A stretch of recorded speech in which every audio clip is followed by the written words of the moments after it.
Assalamualaikum warahmatullahi wabarakatuh. Halo Sobat Psikologi, kami mahasiswa program studi S1 Psikologi, perwakilan dari Himpunan Mahasiswa S1 Psikologi tahun 2024-2025. Sebelumnya, kami ucapkan selamat datang kepada mahasiswa baru Universitas Aisyah Pringsewu, program studi S1 Psikologi tahun ajaran 2024-2025. Program studi S1 Psikologi telah berdiri sejak tahun 2019. Hingga saat ini, kami telah memiliki 6 angkatan dengan 6 orang dosen yang berkompeten di bidangnya. Saat ini, Kepala Program Studi S1 Psikologi, yaitu Ibu Fiksi Intarsari, Magister Psikologi Psikologi. Lalu apa aja sih yang kami pelajari di dalam program studi S1 Psikologi? Dalam program studi S1 Psikologi, kami mempelajari mengenai dasar-dasar ilmu psikologi, asesmen pada klien, kesehatan mental, gangguan psikologi, serta alat tes psikologi, dan masih banyak lagi lainnya. Selain itu, kami juga melakukan praktikum seperti praktikum alat tes, asesmen pada klien, merencanakan dan melaksanakan pelatihan. HIMSI atau Himpunan Mahasiswa Psikologi Universitas Aisyah Pringsewu merupakan salah satu himpunan mahasiswa yang berdiri sejak tahun 2019. Saat ini, Himpunan Mahasiswa Psikologi merupakan organisasi mahasiswa yang berdiri di bawah naungan HIMSI wilayah Lampung.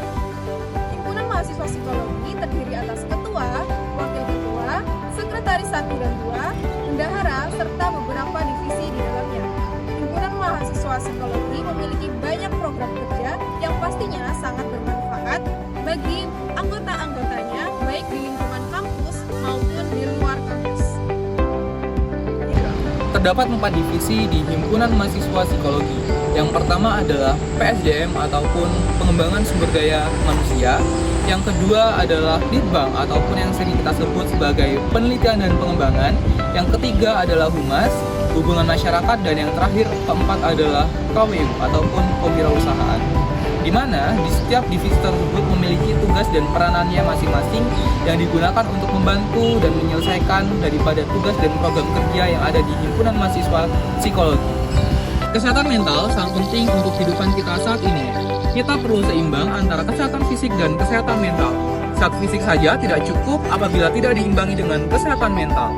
Cara meningkatkan kesehatan mental dapat kita lakukan dengan menciptakan lingkungan pertemanan yang sehat, menciptakan lingkungan belajar yang nyaman, dan kita harus tahu cara mengcoping stres yang sedang kita alami saat ini. Bagi teman-teman mahasiswa semuanya yang mungkin sedang memiliki masalah ataupun tekanan dalam belajar atau kehidupan sehari-hari, dapat segera menghubungi kami melalui DM Instagram Psikologi UAP atau segera datang ke Biro Psikologi Universitas Aisyah Pringsewu. Psikologi UAP, mental terjaga, kami jagonya.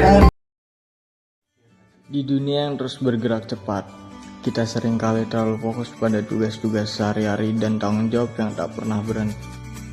Dari pagi hingga malam, banyak dari kita terjebak dalam rutinitas yang menguras energi fisik dan mental.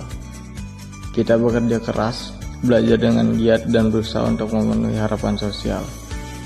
Seringkali tanpa memberikan perhatian yang cukup pada kesehatan kita sendiri, terutama kesehatan mental.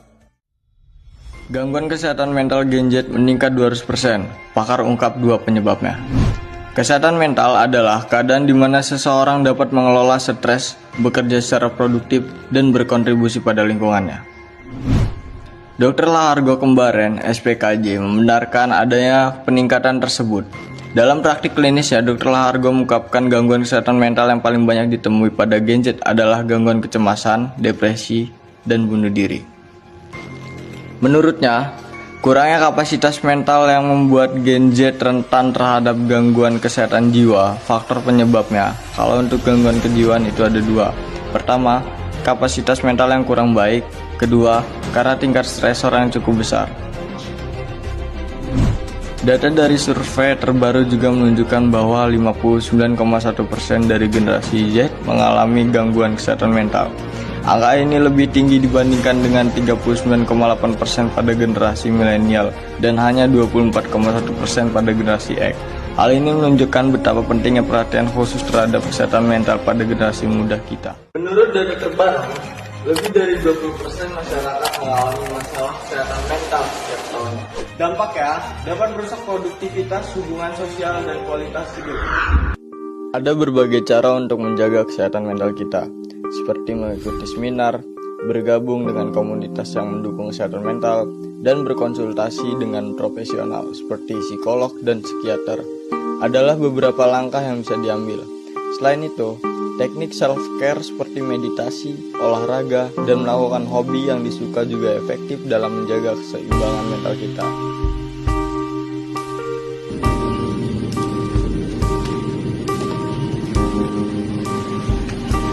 Jangan remehkan kesehatan mental Anda.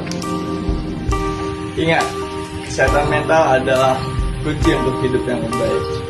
Dan merawatnya adalah tindakan cinta kepada diri sendiri dan orang lain.